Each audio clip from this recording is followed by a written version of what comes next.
ఈరోజు ఇక్కడికి వచ్చిన మన ఎంపీటీసీలు, మన జెడ్పీటీసీలు, మీ అందరినీ కూడా ఇక్కడికి ఆహ్వానించడానికి కారణం బహుశా మీ అందరికీ కూడా తెలిసే ఉంటుంది.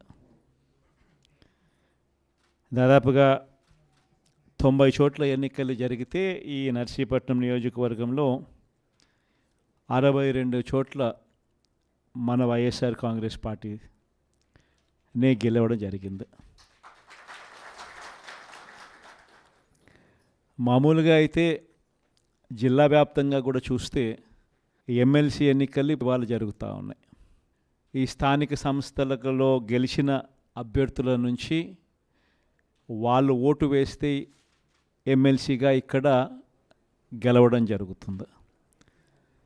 అలాంటప్పుడు మన పార్టీ తరఫున, మన పార్టీ బీఫామ్ మీద, మన పార్టీ జెండా మీద, మన పార్టీ తరఫున గెలిచిన వాళ్ళు దాదాపుగా 600 చిల్లర మంది మన పార్టీ తరఫున గెలిచిన వాళ్ళు ఉంటే, తెలుగుదేశం పార్టీ తరఫున గెలిచిన వాళ్ళు కేవలం 200 చిల్లర మాత్రమే ఉన్నారు. అంటే మనకు వాళ్లకు మధ్య తేడా 387 స్థానాలు మనకు వాళ్లకు మధ్య తేడా ఉంది. మరి ఇంత తేడా ఉన్నప్పుడు మామూలుగా ఎవరు పోటీ పెట్టకూడదు. ఎందుకనంటే ఈ ఎన్నికలు జరిగిందే ఆ పార్టీ గుర్తు మీద, ఆ పార్టీ సింబల్ మీద గెలిచిన వ్యక్తులు ఓటు వేసే ఎన్నిక ఈ ఎన్నిక.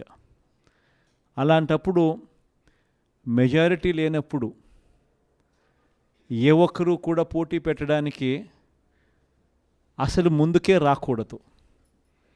ఎందుకనంటే మెజారిటీ లేనప్పుడు కూడా పోటీ పెట్టే కార్యక్రమం జరుగుతూ ఉంది అని అంటే దాని అర్థం ఏమిటి? అటువైపున వాళ్ళను కొనుగోలు చేసే కార్యక్రమంలో ముఖ్యమంత్రులుగా ఉన్న వ్యక్తులు గ్రీన్ సిగ్నల్ ఇస్తూ ఉన్నట్టు. నిజంగా ముఖ్యమంత్రిగా ఉన్న వ్యక్తి డెమోక్రసీని కాపాడాలి. నిజంగా ముఖ్యమంత్రిగా ఉన్న వ్యక్తి ఎక్కడైనా కూడా ధర్మం, న్యాయం అనే పదాలకు అర్థం తెలిసి ఉండాలి.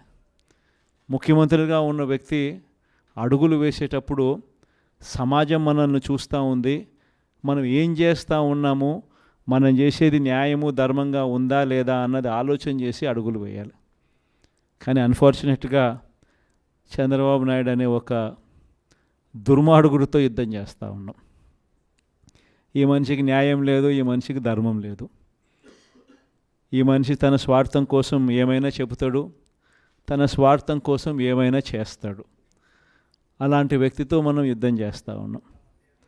ఈరోజు జరగబోయే ఎన్నిక కూడా ఇంచుమించు అలాంటి ఎన్నికే జరగబోతూ ఉంది. ఈరోజు ఆశ్చర్యకరమైన విషయం ఏమిటంటే, రాష్ట్రంలో కూడా ఎన్నికలు జరిగినప్పుడు కూడా ఇదే మాదిరిగానే ప్రజలను మోసం చేసే తాను ముఖ్యమంత్రి అయ్యాడు. ఇదే మాదిరిగా ఎన్నికలప్పుడు నాకు కూడా చెప్పారు. ఆయన సూపర్ 6 అంటా ఉన్నాడు, ఆయన రైతులకు 20,000 అంటా అన్నాడు, మనం కూడా 25,000 చెప్తే బాయే కదా. ఆయన నీకు 15,000, నీకు 15,000, నీకు 15,000, నీకు 15,000 అని చెప్తా ఉన్నాడు.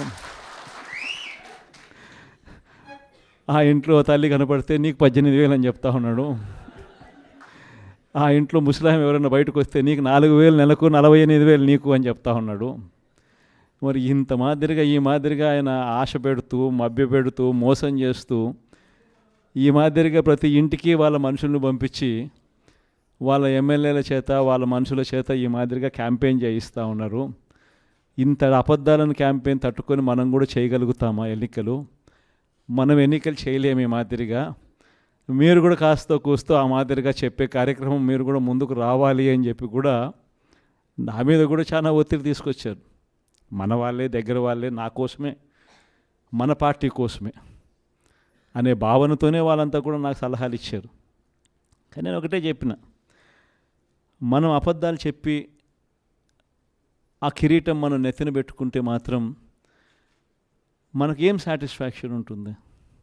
సరే అవుతాము, ముఖ్యమంత్రి స్థానంలో కూర్చుంటాము, అయిన తర్వాత రేపొద్దున మళ్ళీ జగన్ చెప్పినాడు అని మీరు ప్రతి ఒక్కరూ కూడా వైఎస్ఆర్ కాంగ్రెస్ పార్టీ అభ్యర్థులుగా చిన్న చిన్న కార్యకర్తల దగ్గర నుంచి మొదలు పెడితే ఎమ్మెల్యేల దాకా మీరంతా కూడా మళ్ళీ గ్రామాలు తిరుగుతారు.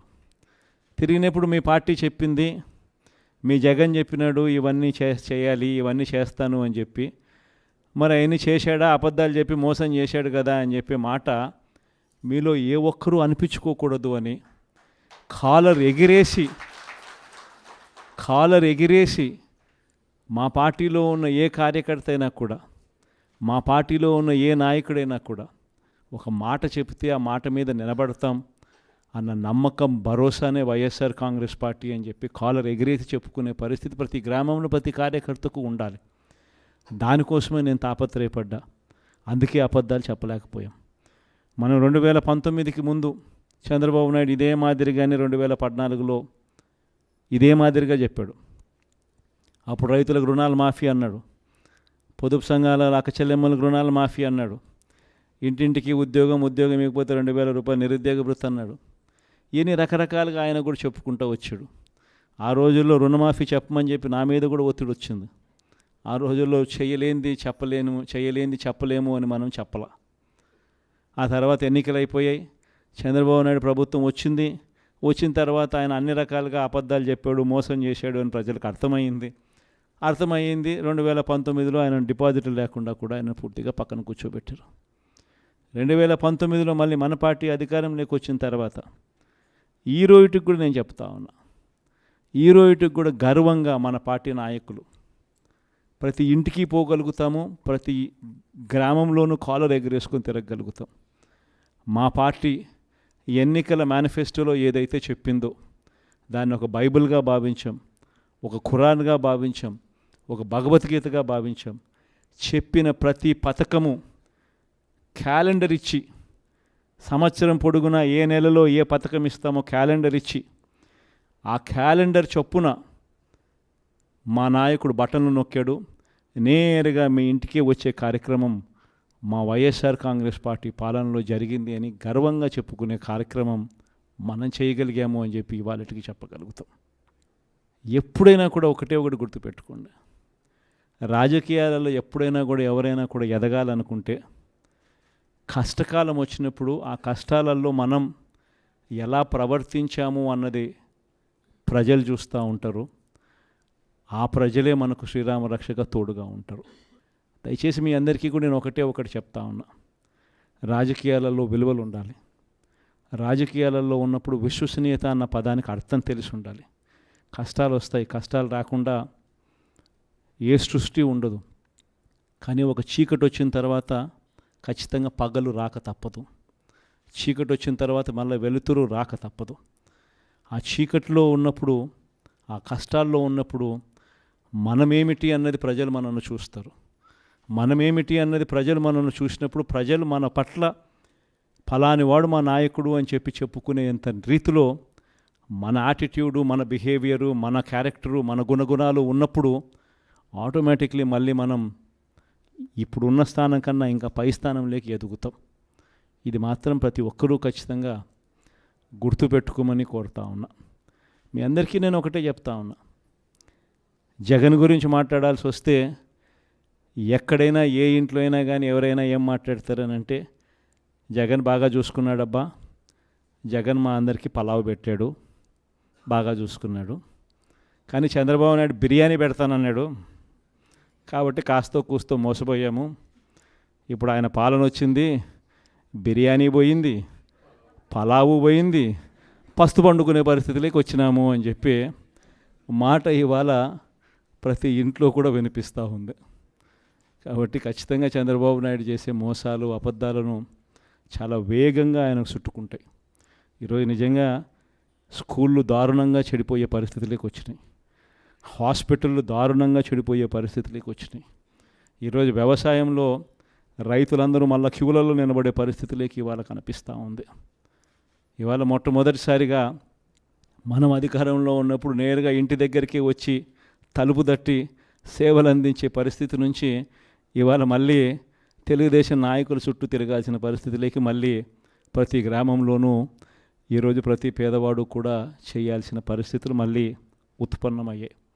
గవర్నెన్స్ దెబ్బతినింది, లా అండ్ ఆర్డర్ దెబ్బతినింది, స్కూళ్ళు దెబ్బతిన్నాయి, హాస్పిటళ్ళు దెబ్బతిన్నాయి, వ్యవసాయం దెబ్బతినింది. పేదలకు ఏదైతే తాను చేస్తాను అని చెప్పి ఏదైతే చెప్పినాడో ఆ చెప్పిన ప్రతి మాట కూడా అబద్ధం కింద ఈరోజు రుజువు అవుతూ ఉంది. ఈ పాటికే మీ జగనే ముఖ్యమంత్రి స్థానంలో ఉండింటే ఈ పాటికి రైతు భరోసా వచ్చేసి ఉండేది. మీ జగనే ముఖ్యమంత్రిగా ఉండింటే ఈ పాటికే అమ్మఒడి వచ్చేసి ఉండేది. మీ జగనే ముఖ్యమంత్రిగా ఉండింటే ఈ పాటికి అక్క చెల్లెమ్మలకి అందరికీ 0 వడ్డీ కింద డబ్బులు కూడా వచ్చుండేటివి. మీ జగనే ముఖ్యమంత్రిగా ఉండింటే ఈ పాటికే చదువుకుంటా ఉన్న పిల్లలకు విద్యా దీవెన, వసతి దీవెన కూడా ఈ పాటికే వచ్చుండేటివి. మీ జగనే ముఖ్యమంత్రిగా ఉండింటే ఈ పాటికే మత్స్యకార భరోసా కూడా అంది ఉండేటివి. మీ జగనే ముఖ్యమంత్రిగా ఉండింటే క్యాలెండర్ ప్రకారం ఈ పాటికే ఇవన్నీ పథకాలు వచ్చి ఉండేటివి. కానీ ఈ తేడా ప్రజలు గమనిస్తూనే ఉండరు. జగన్ లేనిదానికి జగన్ ఉన్నదానికి మధ్య తేడా అన్నది గమనిస్తూనే ఉండరు. ఈ 5 సంవత్సరాల పాలనలో మనం ధైర్యంగా ఉండి మనం గట్టిగా ప్రజలకు ఇంకా మనం చేరువుగా ఉంటే చాలు, ప్రజలకు మనం తోడుగా ఉన్నట్టుగా దగ్గరగా ఉంటే చాలు. ప్రజలే చంద్రబాబు నాయుడును తెలుగుదేశం పార్టీని తిడతాబోతారు. ప్రజలే చంద్రబాబు నాయుడును తెలుగుదేశం పార్టీని నామరూపాలు లేకుండా చేసే కార్యక్రమం కూడా ఖచ్చితంగా జరుగుతుంది. మనల్ని మళ్ళీ ప్రజలే దండలు వేస్తూ మళ్ళీ మనల్ని పిలుచుకునే కార్యక్రమం కూడా ప్రజలే చేస్తారు. కాబట్టి ఖచ్చితంగా మీరు ఈ విషయాలన్నీ గుర్తుపెట్టుకోండి. ఈ ఎమ్మెల్సీ ఎలక్షన్స్లో మనం అభ్యర్థిగా ఎన్నుకునేటప్పుడు కూడా మనం బొత్స సత్యనారాయణను ఎన్నిక చేసుకున్నాం. చేసే ముందు కూడా నేను అడిగా, అందరి ఎమ్మెల్యే అభ్యర్థులని అడిగా, అందరి పోటీ చేసిన ఎంపీ అభ్యర్థులు అందరినీ కూడా పిలిపించి అందరినీ అడిగా.